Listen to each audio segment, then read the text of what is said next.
Okay, this video is going to be about standing pole or standing post.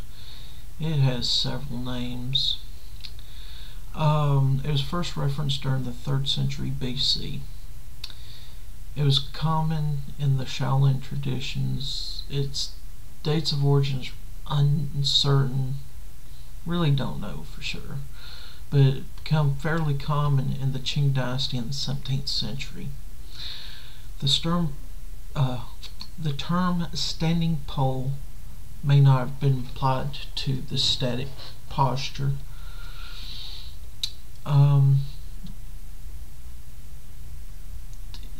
That the Southern Shaolin practiced. It wasn't quite as popular in the northern schools, but jumping ahead a little, Master Wang Xiang, can't pronounce his last name. It's spelled Xianggzhai.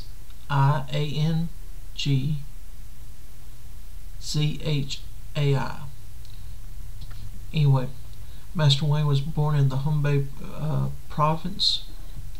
He, as a kid, was poor health, but at age 14 he started his lifelong training and studying.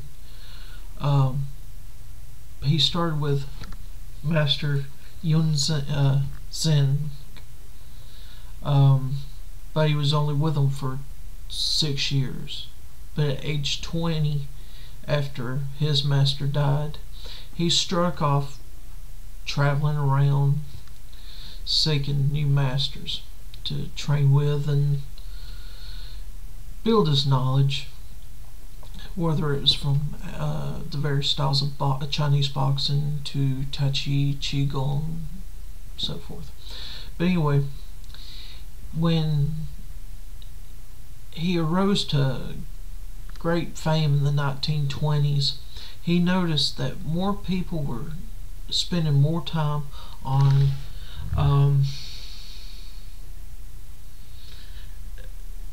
patterns,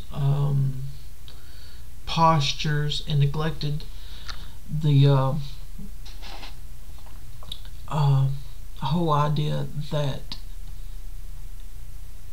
it's not about what you're doing, and it's more about the body and mind, because he thought if you're constantly moving, doing Tai Chi or something, that's what you're focusing on, is the movement. But if you eliminate all movement, you can spend more time with learning how to relax and quieten your mind and just make it all about the mind and body. So he changed the name of what he was originally doing to Yi Quan. But jumping ahead some, people thought he was crazy. They thought he was nuts. And he had people coming from all over China, Japan, and all over the place to challenge him to a fight. But they could not beat him. They could not understand the reasoning behind it. He would go on to explain that standing pole is not a complex thing to do. There are no complexities of mental activity, form, or the theories of Qi.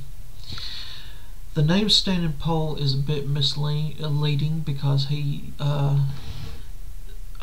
said that it can be done standing, sitting, and laying down.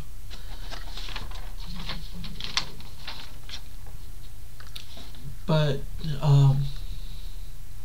no matter how you do it, you still get the same effects, such as good health, building the muscles, and all the positive good things that the other forms of Qigong and Tai Chi, except without the movement.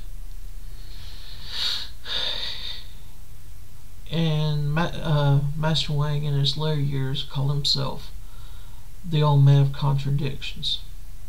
Now, through all my studies and research, I cannot find when he died or anything really after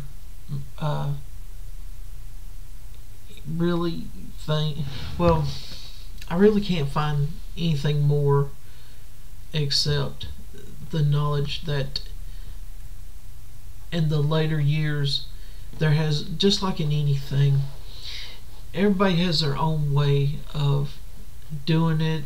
I mean, it may change slightly. There are the subtle differences depending on who teaches it, but it went on to be widely practiced, and you can find videos of it on YouTube. You can find studies of it through various websites online. If you want to know more, seek out the videos and seek out a qualified Tai Chi and Qigong teacher if you wish to know more. But this was just a basic information about standing pole. The next video I will be doing is demonstrating standing pole. It's easy. There's nothing to it. It's just way I learned it.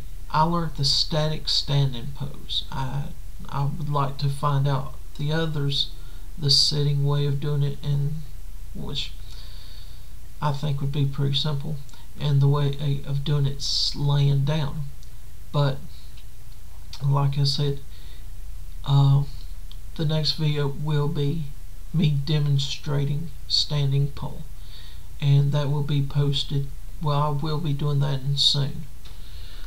For now, get ready for it. But this has just been a basic discussion, brief history of it. There's, like I said, there's more in-depth history, but I want to keep it simple. But if you want to know more, seek out a qualified instructor to teach it. Thanks.